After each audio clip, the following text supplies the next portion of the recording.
अस्सलाम वालेकुम, मेरा नाम मोहम्मद सलीम है और आज हम एग्जामिनेशन करते हैं रेस्पिरेटरी सिस्टम की। तो मेरा जो पेशेंट है, आपका नाम क्या है? बहार अली नाम है इसका। तो आप हमें इजाजत दे सकते हैं कि हम आपकी चेस्ट की एग्जामिनेशन करें? यस इजाजत जी। तो हमने पहले इसके चेस्ट की शेप देखना है और साइज देखना है। अच्छा, तो हमने चेस्ट में जब इंस्पेक्शन हम करते हैं तो इंस्पेक्शन के दौरान हमने चेस्ट के साइड को देखना है, दोनों साइड सेम है या नहीं है, और इसकी सिमेट्री हमने देखना है। अगर एक साइड ज्यादा ऊपर आ गया और दूसरा नीचे गया तो हमने ये चीज भी देखना है। इसकी दूसरा जो पॉइंट है वो मोमेंट ऑफ चेस्ट है कि जब भी सांस ले रहे तो इसका मोमेंट कैसे है। आप सांस ले लो, अब रिलीज करो। तो हमने देखा कि दोनों साइड का इसका जो मोमेंट है वो सेम है, तो ये नॉर्मल है हमारे पास। अगर एक साइड ऊपर जा रहा है और दूसरा वो स्टेप होता है तो इसी वजह से ये एबनॉर्मल होता है। अब हम चेस्ट की जब एग्जामिनेशन करते हैं तो इसका जो मूवमेंट होता है वो हम 4 चीजों पर डिवाइड करते हैं। पहला हमने देखना है कि इसका ब्रीथिंग कैसा है, दूसरा हमने इसका रिदम चेक करना है कि इसका रिदम कैसे है, तीसरा जो होता है इसके टाइप्स ऑफ ब्रीथिंग कैसे है, और जो चौथा होता है एक्सपेंशन ऑफ चेस्ट इसका हो रहा है या नहीं हो रहा। जब ये सांस ले रहे हैं तो इसका चेस्ट जो होता है वो ओपन हो जाता है, जब ये रिलीज करते हैं तो उसका कंस्ट्रिक्ट हो जाता है। अब हम इसमें देखना है कि इसका जो मसल है तो वो कैसे ओपन हो रहा है या नहीं। अब हम पोजीशन ऑफ द ट्रीकिया चेक कर रहे हैं कि इसका पोजीशन नॉर्मल है या एबनॉर्मल है। तो जब भी हम इसका पोजीशन देखते हैं तो इसके लिए हमने स्टर्नोस्टाइडोमास्टाइड मसल को आपने चेक करना है। और वो हम कैसे चेक करते हैं, तो आइए हम आपको निकाल देते हैं कि हमने पहले जब ये उंगलियां है तो ये वाला दरमियान वाला ओपन रहेगा, दोनों को क्लोज कर देगा, और ये हम ये स्टर्नम की जो बोन है इस पर रखेंगे, इस तरह की। तो सामने अगर ट्रीकिया जो आ रही है ये नॉर्मल सेम होना चाहिए, दोनों साइड पे सिमेट्रिक होना चाहिए। अगर ये एक साइड पर डिविएट है जो मोर प्रोमिनेंट है तो ये हमारे पास फिर एबनॉर्मल होगा अगर एक साइड पर चली गई है। और ये जो हम ट्रीकिया पोजीशन को चेक करते हैं जिसमें स्टाइलोस्टाइड मसल को हम चेक कर रहे हैं, तो इसको हम कहते हैं ट्रायल साइन। इसके बाद हमने एपेक्स बीट चेक करना है कि दोनों साइड पे कैसा ये सिमेट्रिकल है या इसमें कोई डिविएशन वगैरह हो रही है। तो सबसे पहले हमने चीज को देखना है कि जब ये सांस ले रहे हैं तो इसका एक्सपेंशन हो रहा है कि नहीं हो रहा। आप सांस ले रहे हो तो आपने देखना है कि दोनों साइड जो है ना उसमें एक्सपेंशन हो रहा है, तो ये हमारे पास नॉर्मल है। अगर एक साइड पर एक्सपेंशन हो रहा है और दूसरी साइड पर नहीं हो रहा, इसके बाद हमने पल्पेशन करना है। और पल्पेशन में हमारे पास जो पहला पॉइंट होते हैं तो हमने चेस्ट की पोजीशन को देखना है कि ये सिमेट्रिकली है या अनसिमेट्रिकली है। तो सिमेट्रिकली हमने इसको बोलना है कि आप सांस ले लो। जब ये सांस लेगा तो इंचेटेप की मदद से हमने इसका जो सर्कम है वो आपने नापना होगा, और जब इसको हम कहेंगे कि अपना सांस रिलीज करो, अपना सांस रिलीज करो, तो फिर भी हमने इसका जो साइज है वो चेक करना होगा इंचेटेप की मदद से। तो जब इसकी दोनों के दरमियान जो डिफरेंस है वो आपने मेंशन करना है, मेजरमेंट करना है। इसके बाद हमने मरीज की जो सिमेट्री के लिए चेस्ट की वो हमने देखना होगा। तो जब ये सांस लेगा तो हमें पता चल जाएगा, सांस ले लो तो ये दोनों साइड राइट और लेफ्ट दोनों जो है ना तो ये एक्सपेंड हो रहा है। तो जब ये एक्सपेंड हो रहा है तो यहाँ से हमें पता चल जाते हैं। तो इसको आपने देखना होगा कि सिमेट्री है या नहीं है। इसके बाद हमने पीच साइड से भी देखना होगा कि बैक साइड पर इसका जो एक्सपेंशन है वो हो रहा है कि नहीं हो रहा। तो हमने मरीज को कहना है कि सांस ले ले। जब वो सांस लेगा तो यहाँ से आपने स्केपुला के नीचे आपने अपना हाथ रखना है, तो ये वाइब्रेशन आपको फील करेगा। सांस ले लो तो यहाँ पर आपने देखना है कि दोनों साइड से जो एक्सपेंशन है वो नॉर्मली हो रहा है। अगर नॉर्मली नहीं हो रहा तो ये हमारे पास फिर एक एबनॉर्मल काउंट होगा। अब इसके बाद हमने पोजीशन ऑफ एपेक्स बीट को देखना होगा कि ये हमारे पास कैसा है। तो जब भी ये हम देखेंगे तो आपने स्टर्नम के सामने सेकंड इंटरकोस्टल मसल के जानिब आपने जाना है, और फिर ये नीचे जो एपेक्स है आपने यहाँ पर आपने चेक करना है, और ये inner border of the hand से आपने चेक करना है क्योंकि इससे अच्छी तरह फील हो रहा है। आप सांस ले लो, रिलीज करो, दोबारा रिलीज करो। तो ऐसा जब आप करेंगे तो आपने यहाँ से जो inner border of the hand है यहाँ से आपको वाइब्रेशन अच्छी तरीके से आपको फील हो रहा है।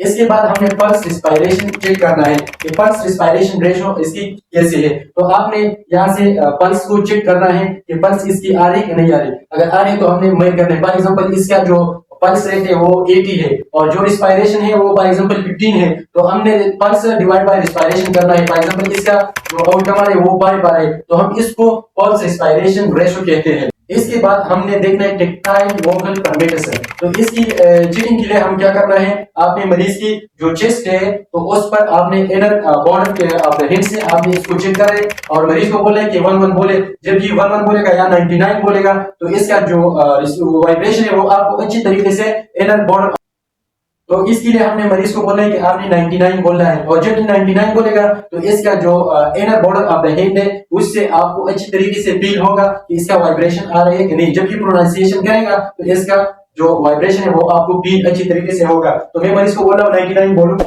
99, 99। अब जब आप एक्सिलरी का एग्जामिनेशन करते हैं तो आप मरीज से दोनों हाथ जो है ना वो ऊपर करना है, आपने दोनों हाथ ऊपर करना है। तो यहाँ एक्सिलरी पर आपने हाथ रखना है और मरीज को बोलना है कि आप 99 बोलो, बोलो 99, 99, अच्छा बोल 99, 99, 99। तो यहाँ से हमें वाइब्रेशन मिल रही है और अच्छी तरीके से फील हो रहे हैं। इस तरीके से अपने बैक साइड को भी स्किपुला के नीचे आपने इसको चेक करना होगा। एक टाइम पेमेंट कब इंक्रीज होगा तो हमने यहाँ से इसको चेक करना है और मरीज को बोले कि 99 बोलो, बोलो 99, 99, 99, 99, 99, 99। ये कब इंक्रीज होगा? ये जब पल्मोनरी डिजीज है, नमूनिया वगैरह है या पेशेंट को ट्यूबरकुलोसिस है तो इसी वजह से ये साउंड इंक्रीज आपको मिल रहा होगा और ये हमारे पास एब्नॉर्मल होता है। इसके बाद हमने जाना है परकशन पर, और परकशन में हमने साउंड को देखना है कि इसका साउंड या डल है या रेजोनेंस है। तो डल साउंड कब होगा? जब हमारे पास फील्ड एक्यूमुलेशन ऑफ फ्लूइड या एक्यूमुलेशन ऑफ गैस होगा, तो फिर इस एब्नॉर्मलिटी के साथ ये हमारे पास डल साउंड प्रोड्यूस करेगा। और जब भी नॉर्मल होगा तो हमारे पास जो साउंड प्रोड्यूस होगा तो वो रेजोनेंस साउंड होगा। तो जब भी हम परकशन करेंगे तो आपने देखना होगा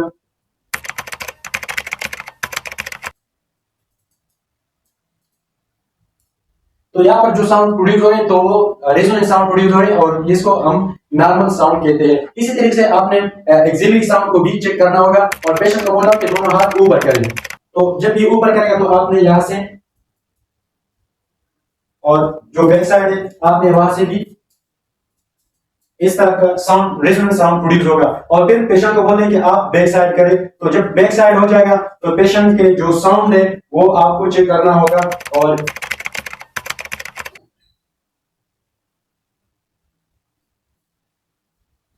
तो इसका जो साउंड प्रोड्यूस हो रहा है वो नॉर्मली है रेजोनेंस साउंड जिसको हम कहते हैं। तो ये था परकशन जो हमने कर दिया। इसके बाद हमने जाना है अस्कल्टेशन पर, और अस्कल्टेशन में हमने ईयर एंट्री देखना है कि ईयर एंट्री कैसे हो रहा है, नॉर्मली या एबनॉर्मली, कि दोनों साइड पर ये नॉर्मली जा रहा है, एक्सपेंशन हो रहा है या नहीं हो रहा। तो सबसे पहले हमने स्टेथोस्कोप की मदद से आपने चेक करना होगा।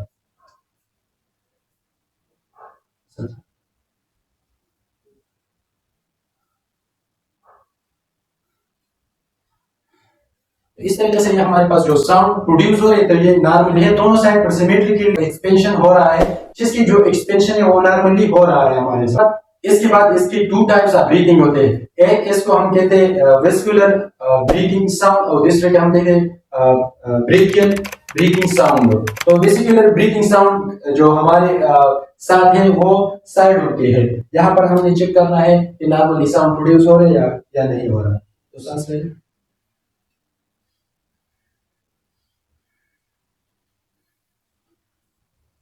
ये हो गया वेसिकुलर साउंड ब्रीथिंग। इसके बाद हमने जाना है दूसरा जो हमारे पास है वो ब्रेकियल ब्रीथिंग साउंड है, और वो नॉर्मली हमारे पास जो स्टर्नम बोन है इसी के सामने होगा। हमने चेक करना है, सांस ले लो। तो इससे मालूम हो रहा है कि दोनों साइडों पर जो साउंड प्रोड्यूस हो रहे हैं वो नॉर्मली हो रहे हैं। वेसिकुलर हम इसको कहते हैं ब्रीथिंग साउंड को कि जो नॉर्मल साइड है, जो साइड हो रहे, तो इसको यहाँ पर राइट और लेफ्ट दोनों साइडों पर जो away from the sternum bone है उसको वेसिकुलर साउंड कहते हैं, और जो स्टर्नम की दरमियान में होते हैं तो उसको हम ब्रीथिंग साउंड कहते हैं। वेसिकुलर के अंदर हमारे पास जो एक्सपायरेशन है तो वो लॉन्गर शॉर्टर और सॉफ्ट होते हैं, और जो इंस्पायरेशन है वो लॉन्गर और लोडर होता है। इसके बाद जो गैप होते हैं तो वो हमारे पास वेसिकुलर के अंदर no gap between inspiration and expiration होता है। जो ब्रीथिंग साउंड है तो इसमें हमारे पास जो इंस्पायरेशन है और एक्सपायरेशन है वो दोनों हमारे पास सेम होते हैं, और इसका इंटेंसिटी भी सेम होता है, और इसकी जो एक्सपायरेशन है और इंस्पायरेशन है वो दोनों के दरमियान गैप नहीं होता।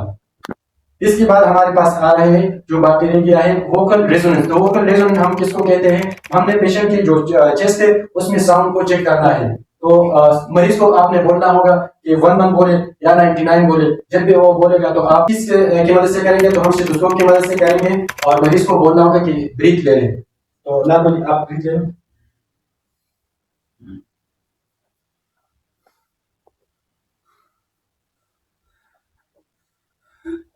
इसी तरीके से आपने बैक साइड को भी चेक करना होगा। तो पेशेंट आपको बैक साइड पर होगा तो आपने इसको चेक करना है और पेशेंट दोनों हाथ अपने कंधों के ऊपर रखेगा। अपने दोनों हाथ एक इधर रखो एक इधर रखो, इस तरीके से, और सांस ले लो।